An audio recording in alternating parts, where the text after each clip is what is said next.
एक और नाज़रीन मामला जो है वो इमरान खान साहब को साहिवाल शिफ्ट करने के हवाले से कुछ खबरें आ रही। देखिए, पहले ये दावा किया गया कि मच जेल भेज देंगे, कुछ लोगों ने कहा जी अडियाला से निकाल के अटक जेल भेज देंगे। सबने अपनी अपनी बात की, लेकिन ये बात कोई कॉमन सेंस की कसौटी पे पूरी नहीं उतर रही थी। और अब ये खबर आ रही है कि शायद साहिवाल जेल इमरान खान साहब को भिजवा दिया जाए। साहिवाल के जो पुलिस ऑफिसर है उनको भी तब्दील कर दिया गया। अब इत्तला आई है कि राणा अयाज साहब को भेजा गया। तो राणा अयाज साहब जो है वो राणा सनाउल्लाह साहब के रिश्तेदार भी हैं। मैं इन्हें जाती हैसियत में जानता हूँ। एक दौर में इन्होंने बड़ा शानदार काम किया हुआ है। अभी मैं क्योंकि काफी अरसे से इन टच नहीं हूँ राणा साहब के साथ, और जब मैं क्राइम रिपोर्टर था तो तब मैंने काफी कवरेज की ऐसे मामला की जहां पे ये ऑपरेशंस में मौजूद होते थे। लेकिन क्योंकि इनके राणा सनाउल्लाह साहब से रिश्तेदारी है तो ये कंट्रोवर्सी है, और पाकिस्तान तहरीक इंसाफ का दावा है कि इन्होंने बड़ा जुल्म किया गुजरावाला में, दीगर जगहों पे जहां जहां पे इनको मौका मिला इन्होंने पाकिस्तान तहरीक इंसाफ पे जुल्म करने में कोई कसर नहीं छोड़ी। ये तहरीक इंसाफ का कहना है, और वो लोग कह रहे हैं कि अगर इनको वहां भिजवाया जा रहा है तो फिर दाल में कुछ काला है। भारत इमरान खान साहब को अगर ये साहिवाल शिफ्ट कर देते हैं तो होगा क्या? देखिए, केसेस इमरान खान साहब के इस्लामाबाद के हैं, जजेस वहां से आते हैं, वकला वहां से आते हैं। तो अब वहां से इमरान खान साहब को उठा के अगर साहिवाल ले जाते हैं तो वकील पहुंचेंगे साहिवाल, केसेस जो है वो लगेंगे साहिवाल, जजेस पहुंचेंगे साहिवाल, और साहिवाल में जो है वो कोशिश की जाएगी कि जैसा माहौल अडियाला जेल के बाहर बन जाता है, क्योंकि रावलपिंडी के वर्कर बड़े तगड़े हैं, वो इस्लामाबाद से भी आ जाते हैं। फिर एक और बहुत बड़ा फैक्टर है जिसको हम नजरअंदाज नहीं कर सकते कि खैबर पख्तूनख्वा रावलपिंडी से ज्यादा दूर नहीं है। तो जो स्वाबी का जिला है या मर्दान का जिला है या जो करीबी इलाके हैं, अब वहां से लोग बहुत बड़ी तादाद में ट्रेवल करते हुए वो पहुंच जाते हैं अडियाला जेल। 100, 200, 400 बंदा पहुंचना कोई मसला नहीं होता। और वजीर आला खैबर पख्तूनख्वा भी हर हफ्ते जो है वो अडियाला जेल के बाहर आ जाते हैं। तो इन सारे सर्कमस्टांसेस से और इन चीजों से अवॉइड करने के लिए साहिवाल जेल की ऑप्शन पे गौर हो रहा है एक खबर के मुताबिक। और अगर साहिवाल इमरान खान साहब को ले जाया जाता है तो इन चीजों को कंट्रोल करने की कोशिश की जाएगी। वजीर आला हर हफ्ते नहीं आ पाया, फिर ये क्योंकि ये पंजाब का एक सेंटर है तो यहाँ पे तो एक बर्बरियत है ना PMLN की, उनका कंट्रोल पुलिस के जरिए से बहुत जबरदस्त है। तो वो कोशिश करेंगे कि हाई प्रिजन जो जेल है उसके आसपास कोई परिंदा भी पर ना मारे। फिर साहिवाल एक छोटा शहर है, वहां पे इजाफी नफरी तैनात करके आप जो मर्जी कर सकते हैं। लिहाजा पाकिस्तान तहरीक इंसाफ के पास कोई और ऑप्शन होगा नहीं। मुल्क बंद करने के अलावा, एहतजाज करने के अलावा तहरीक इंसाफ के पास कोई ऑप्शन नहीं बचेगा अगर इमरान खान साहब को साहिवाल शिफ्ट कर दिया गया तो, या किसी और जेल में शिफ्ट कर दिया गया तो। और पाकिस्तान तहरीक इंसाफ के लोग ये दावा कर चुके हैं, बार बार कह चुके हैं कि इमरान खान साहब ने कैटेगोरिकली कहा है कि अगर मेरी जेल को शिफ्ट करे, मेरी मर्जी के खिलाफ कोई इकदाम ये करें तो फिर आप लोगों ने मुल्क बंद कर देना। अब देखते हैं कि इसका रद्द-ए-अमल क्या आता है। राणा सनाउल्लाह साहब ने एक ऑफर की थी अपोजिशन को या पाकिस्तान तहरीक इंसाफ को कि एक पार्लिमानी कमेटी बना देते हैं, उसमें सेनेटर हो जाएंगे, उस कौमी असेंबली के मेंबर हो जाएंगे, आपके बाकी अरकान हो जाएंगे, तो एक कमेटी बना लेते हैं, हमारे बंदे भी शामिल हो जाते हैं, आपके भी शामिल हो जाते हैं, तो इमरान खान साहब के जेल के मामला हम देख लेते हैं, मुलाकात भी करवा देते हैं। तो इस पर पाकिस्तान तहरीक इंसाफ ने कहा जी ठीक है करें, फौरन करें। उन्होंने अकलमंदी का सबूत दिया। राणा सनाउल्लाह साहब को लगता था शायद ये नहीं मानेंगे, लेकिन उन्होंने कहा जी करें, बिल्कुल करें आप, बल्कि आप राणा साहब इसके अंदर आप भी शामिल हो। उनको ऑफर कर दिया कि आप सरबराही में बना लें बेशक, लेकिन अब पता चला है कि वो इस ऑफर से भी पीछे हट गए हैं, उनको भागना पड़ा इस ऑफर से, क्योंकि एस्टेब्लिशमेंट की इजाजत के बगैर ये लोग कुछ नहीं कर सकते, इनके बस में कुछ नहीं है। ये अहमद वली खान साहब का स्टेटमेंट मुझे बड़ी तकलीफ हुई पढ़ के। ये पानी मारते हैं ना इमरान खान साहब की बहनों पर, और पानी फेंकते हैं उनके ऊपर सर्दी में, उन्हें तकलीफ देते हैं। अब ये माओ बहनों की इज्जत जो है वो तो खैबर पख्तूनख्वा के हमारे लोगों की शान है, वो तो बहनों की बहुत इज्जत करते हैं, माओ की बहुत इज्जत करते हैं, खवातीन का बहुत एहतराम करते हैं, वो तो लड़ाई छोड़ देते हैं। खातून चल के आ जाए तो वो तो पुरानी दुश्मनियां खत्म कर देते हैं। लेकिन यहां मैं ये देख रहा हूं कि अहमद वली खान का स्टेटमेंट है ये गंद पानी से साफ नहीं होगा। अच्छा, और लोग भी ये हरकतें करते हैं लेकिन मुझे इतनी तकलीफ नहीं होती। अहमद वली खान की इसलिए होती है कि बादशाह खान और वली खान, उनके घर से इस तरह की आवाजें नहीं आनी चाहिए थी। सेनेट की सिर्फ एक सीट के लिए कोई आदमी इस हद तक गिर सकता है, मुझे बड़ी तकलीफ होती है अहमद वली खान को जब मैं ऐसी बातें करते हुए देखता हूं। लेकिन ये इसका नतीजा भी इन्हें भुगतना पड़ेगा। अवाम ये सारा कुछ देख रही है, और अब ये कभी भी जमहूरी नहीं कहला सकेंगे अपनी जिंदगी में। ये गैर जमहूरी लोग हैं, और ये रजिस्टर्ड हो चुका है कि ये लोग या इनसे ज्यादा गैर जमहूरी कोई नहीं है। अगर आज वजीर आला खैबर पख्तूनख्वा दोबारा अडियाला गए तो ये उनका 11वां चक्कर होगा। इससे पहले वो अदालती ऑर्डर लेकर कई मरतबा गए हैं, लेकिन उन्हें उनके लीडर से मुलाकात की इजाजत नहीं मिली। इमरान खान साहब के नाम पे उन्होंने वोट लिया हुआ है और इमरान खान से वो मुलाकात करना चाहते हैं, उनकी मुलाकात नहीं होने दी जाती। इमरान खान साहब की बहनें जाती हैं तो मुलाकात नहीं होने दी जाती। अब ये एक इंटरनेशनल इशू बना हुआ है, दुनिया भर में मीडिया इसके बारे में आवाज उठा रहा है।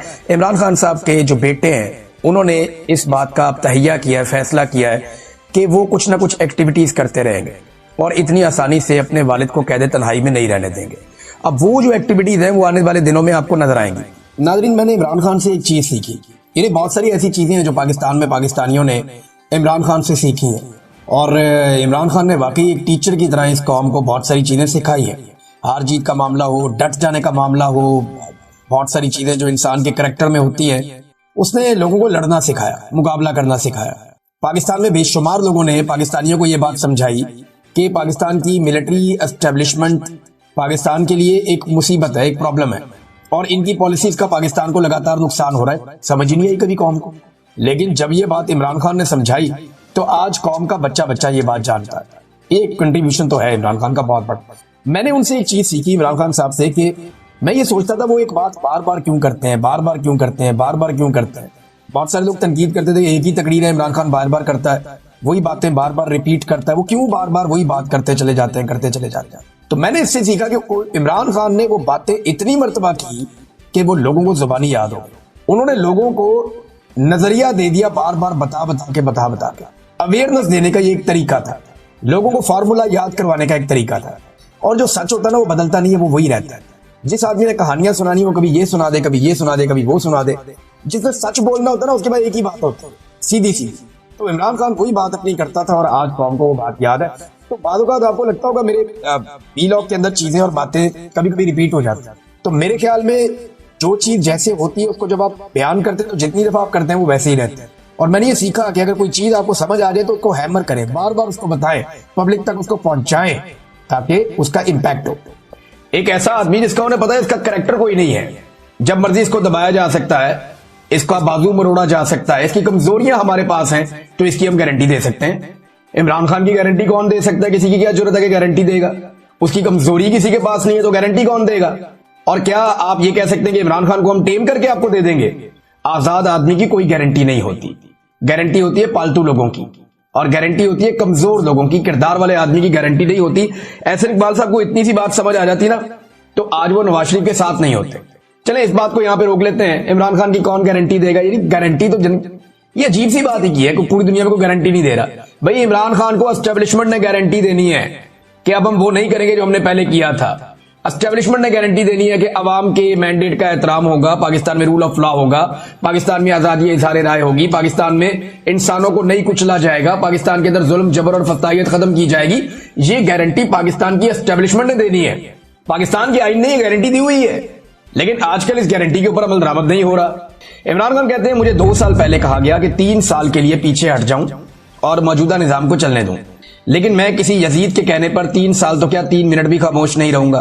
तरमीम को कबूल करने का भी जोर डाला जा रहा है, लेकिन मेरी जद्दोजहद ही कानून की हुक्मरानी की है।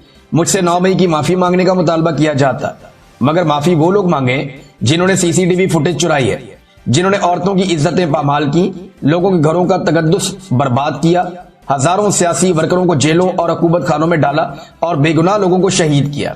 लेकिन अलमिया यह है कि यहां इंसाफ होना तो दूर की बात है, इंसाफ होता नजर भी नहीं आ रहा। जुल्म से कौमें कभी खत्म नहीं होती, बल्कि नए सिरे से बनती हैं। नबी अकरम सल्लल्लाहु अलैहि वसल्लम ने 13 साल मुश्किल तरीन वक्त काटा, लेकिन आप सल्लल्लाहु अलैहि वसल्लम डटे रहे और बिलाखिर सुरखरू हुए। लिहाजा हम सबको आप सल्लल्लाहु अलैहि वसल्लम के नक्शे कदम पर चलते हुए बहैसियत कौम डट कर आखिरी दम तक मुकाबला करना होगा। जब इंसाफ का हर दरवाजा बंद कर दिया जाए फिर पुरअमन एहतजाज के सिवा कोई रास्ता नहीं बचता। तहरीके इंसाफ समेत पूरी कौम को पैगाम देता हूं कि मुल्क गिर एहतजाज के लिए तैयार रहें। पाकिस्तान में कानून मुकम्मल तौर पर मुअत्तल है, यहां औरतों की भी इज्जत महफूज नहीं है। मेरी अहलिया बुशरा बेगम सिर्फ सहूलतकारी के इल्जाम में 14 माह से कैद तन्हाई में है, हालांकि उन पर जुर्म साबित भी नहीं हुआ और बुजुर्ग खातून है, मगर इनको भी बेशर्मी से जाली मुकदमात में पाबंदे सलासल किया गया। मेरी बहनों जिनकी उम्रें 65 से 70 साल के दरमियान है, हाई कोर्ट के हुक्म पर जेल में मुझसे मिलने आती हैं, जो इनका और मेरा बुनियादी हक है, मगर एक कर्नल इनको रोक देता है और अदालत का हुक्म रद्दी की टोकरी की नजर हो जाता है। जंगल के कानून का यह आलम है कि मेरी बहनों को यहां से गिरफ्तार किया जाता है और चक्री के पास आधी रात को ले जाकर बेयारो मददगार छोड़ दिया जाता है। जिस मुल्क में अपनी खवातीन के साथ ऐसा सलूक हो वहां का इखलाकी मेयार फौत हो चुका है। मरियम नवाज के लंदन में 5 फ्लैट्स निकले थे, मगर उनकी जमानत 2 माह में ही हो गई थी, क्योंकि शरीफ खानदान डील पर राजी हो गया था। जो फिरौनियत के आगे झुक जाता है उसके सब केस माफ हो जाते हैं, मगर जो हक पर खड़ा हो जाता है वो बेजुर्म भी सजावार ठहरता है, उसको सजा दी जाती है चाहे उसका गुनाह कोई भी ना हो। 2 साल में बैरून मुल्क से कोई सरमायाकारी इसीलिए नहीं आ सकी क्योंकि दुनिया जानती है कि यहां कानून एक कर्नल के जूते की नोक पर है। याद रहे कि सरमायाकारी के बगैर न मुल्क में माशी इस्तेहकाम आता है और ना ही मईशत तरक्की कर सकती है। जब तक अदालती अहकामात कर्नल के इशारों के मोहताज होंगे तब तक सरमायाकारों के लिए एतमाद की फजा नापैद रहेगी। पूरी कौम इंसाफ के लिए अदलिया की तरफ देख रही है।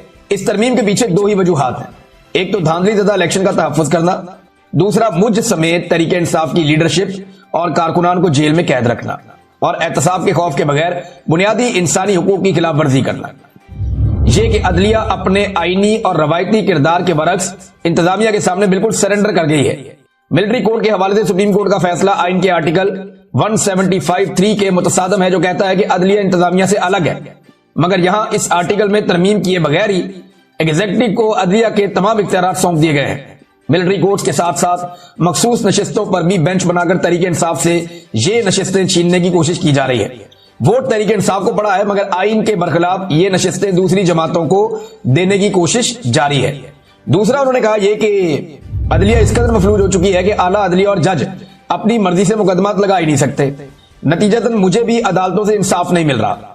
कभी मेरे केसेस के लिए बेंच मुकम्मल नहीं होता, कभी समाअत नहीं होती, जानबूझकर मेरे मुकदमात को अल्तवा में रखा जाता है।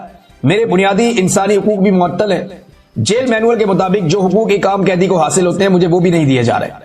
मेरे बच्चों से मेरी बात नहीं करवाई जाती। मेरी एहलिया से हफ्ते में एक तयशुदा मुलाकात भी रोक दी जाती है। और तो और मेरी किताबें तक रोक दी जाती हैं। ये सब सिर्फ इसलिए किया जा रहा है ताकि मैं टूट जाऊं।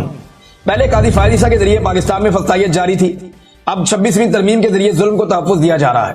आज अदलिया तारीख की दुरुस्त सिमत खड़ी नहीं होगी तो उनका नाम भी जस्टिस मुनीर, जस्टिस कादी फायद ईसा के साथ ही लिखा जाएगा, जो हमेशा तारीख में मुजरिम ही रहेंगे।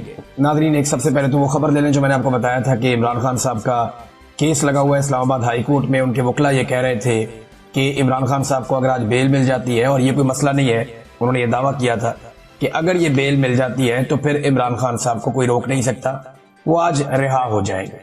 लेकिन हुआ क्या, जिसका खदशा था, जो मैंने आपसे कहा था कि जब तक इस्लामाबाद हाई कोर्ट में चीफ जस्टिस सरफराज डोगर साहब हैं, एस्टेब्लिशमेंट को या इमरान खान के दुश्मनों को कुछ भी फिक्रमंद होने की जरूरत नहीं है, क्योंकि डोगर साहब किसी भी लेवल तक जाएंगे एस्टेब्लिशमेंट को सर्व करने के लिए, ऐसा दिखाई देता है। हुआ ये कि जब इमरान खान साहब के केस की समाअत हुई, सबसे पहले तो ये है कि बाहर कर्फ्यू लगा दिया गया।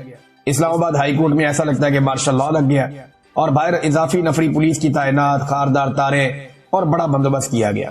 सहाफियों को और वकला को भी अंदर जाने से रोका जा रहा था। बहरहाल कुछ सहाफी जो अंदर गए उनमें समी इब्राहिम साहब थे और दीगर कुछ और सहाफी थे, वो वहां पे अपना वीलॉग